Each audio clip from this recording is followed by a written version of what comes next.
जय हिंद फ्रेंड्स, कैसे हैं आप सब। उम्मीद करते हैं आप सब अच्छे होंगे।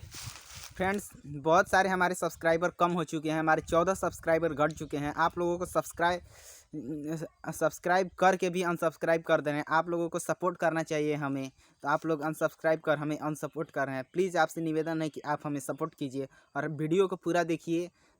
और कविता अगर समझ में नहीं आए तो डिस्क्रिप्शन में जाके ज़रूर पढ़ें। आज हम जो आपके बीच कविता प्रस्तुत करना चाहते हैं वो है पेड़ और प्रदूषण के बीच। जी हाँ, पेड़ और प्रदूषण। पेड़ की कटाई से जो प्रदूषण फैल रहा है और हमें पेड़ के कटाई को रोकना चाहिए और ज़्यादा से ज़्यादा पेड़ पौधा लगाएं तो ही अच्छा है, तभी ये प्रदूषण रुक पाएगा। और पेड़ पौधा कटने से बारिश नहीं हो पा रही है, इस पर भी ध्यान देना बहुत ज़रूरी है। और आशा करते हैं आज हम जो आपके बीच कविता प्रस्तुत करेंगे वह आपको समझ आ जाएगा और आप भी कम से कम एक पेड़ जरूर लगाइएगा। टाइम को ज़्यादा लॉस ना करते हुए कविता को स्टार्ट करते हैं। आप हमारे चैनल को सब्सक्राइब कर लीजिए, साथ ही साथ बेल आइकन को जरूर दबाइए और वीडियो को लाइक, सब्सक्राइब, शेयर और कमेंट करना ना भूलें। आज दुनिया में फैल रहा प्रदूषण इंसान को लगता सबसे कीमती है आभूषण।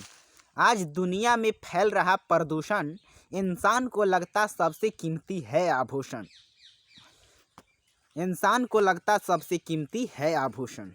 गुलाब के डाल में खिलता नहीं परास है, ये आपका मान्यता नहीं अंधविश्वास है।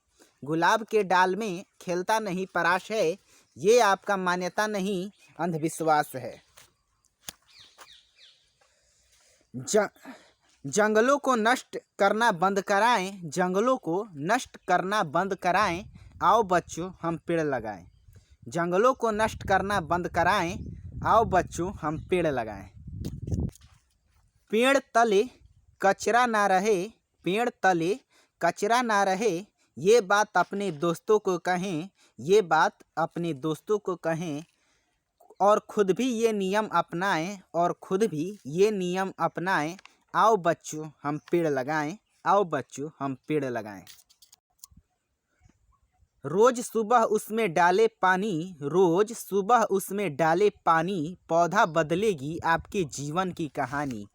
रोज सुबह उसमें डाले पानी, पौधा बदलेगी आपके जीवन की कहानी। इसके बिन मुश्किल है लेना श्वास, पौधों में है शुद्ध वायु का वास। इसके बिन मुश्किल है लेना श्वास, पौधों में है शुद्ध वायु का वास। आपसे निवेदन करता है नीतीश, इस मौके को करें ना विश। अब वृक्षारोपण करें और कराएं, आओ बच्चों हम पेड़ लगाएं। ये कविता आपको डिस्क्रिप्शन में भी लिखा हुआ मिल जाएगा। और कविता अच्छा लगा तो लाइक, सब्सक्राइब, शेयर और कमेंट जरूर कीजिए और खास करके कमेंट बताइए कि कविता कैसा लगा। जय हिंद।